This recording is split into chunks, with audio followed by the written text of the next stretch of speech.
Isa sa mga angay nimong pildihon kung mag-OFW ka. Samot na og bag-o pa ka sa lugar, wa kay kaila ug wa kay barkada, mao ang kamingaw. Pero nakoy nakita nga advantage, basta mo lang yaw ka. Unsa kahag atong alisdan ang letrang Y sa word nga laay og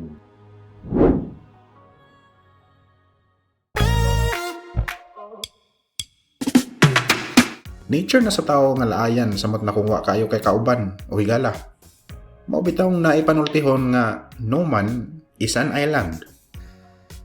Isip isa ka OFW, wa ko'y laing lakaw kung dili balay og trabaho. Ug mostly sa ang oras naa sa trabaho magasto. Ug karon kay na may duha ka adlaw nga holiday diri sa UAE. Nakaingon ko nga atong sulito ni.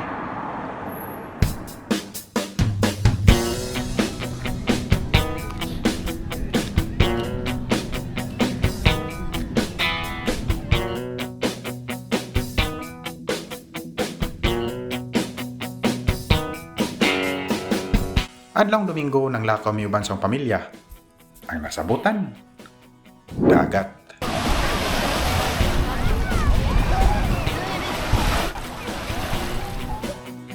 Bugnaw ang hangin ug dili sakit sa panit ang kainit. Mo perfect jud ni nga panahon para kaligo.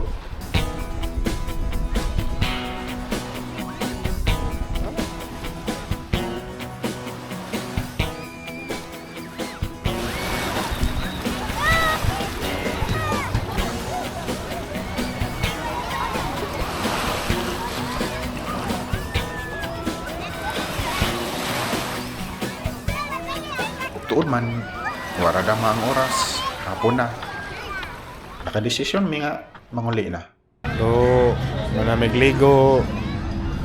Nagtawa ni, oy, karon tataod, manguli na may. Ano may nagdag pagkaon kay, ano di hasol. Siguro na maligo.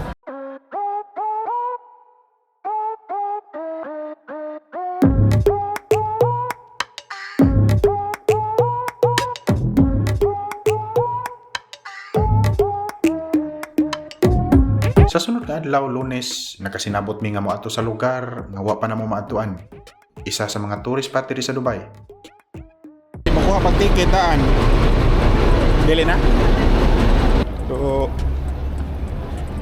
we're going to Philippines. Makauli na dyan Miss Pilipinas. Ang lupang sinilangan. Thank you. Layo-layo ni sa mugipuy-an o kinahanglan pa mo sakay og bus.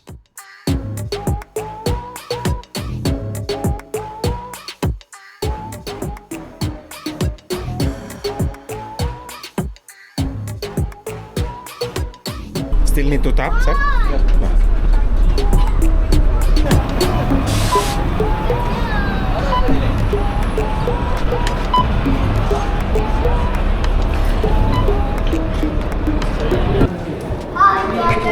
This one, I just get it. Tao, oy.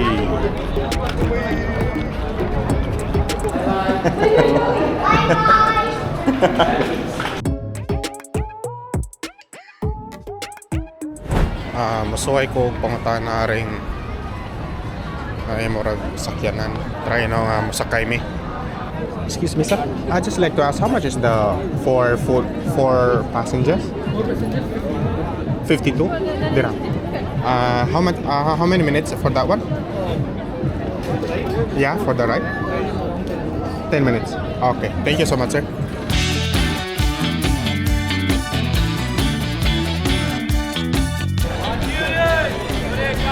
Anatolia, mo man ka ng Tigarsa. Anatolia, mo man ka ng Tigarsa. Kuwait. Turkey.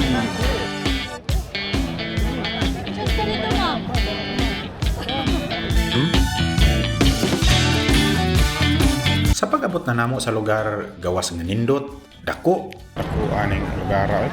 daghan og mga talanawon, ug labaw sa tanan, daghan og mga baligya.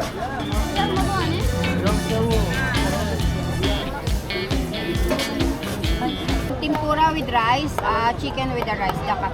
Among gipahimo sila ng lugar kay gawas nga first time mi makani dire. Di pod ko sure ug kanos sa pa mi makabalik dire.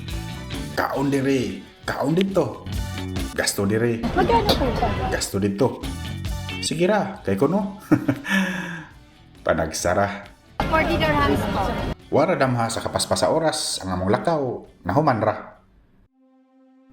Sa ingani nga mga higayon, masukod nato kung unsa ka tinuod ang panultihon nga money can't buy happiness.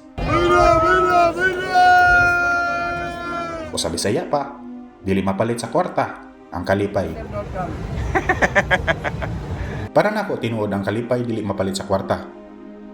Pero ang kwarta makahatag og comfort, freedom, ug hapsay sa kinabuhi.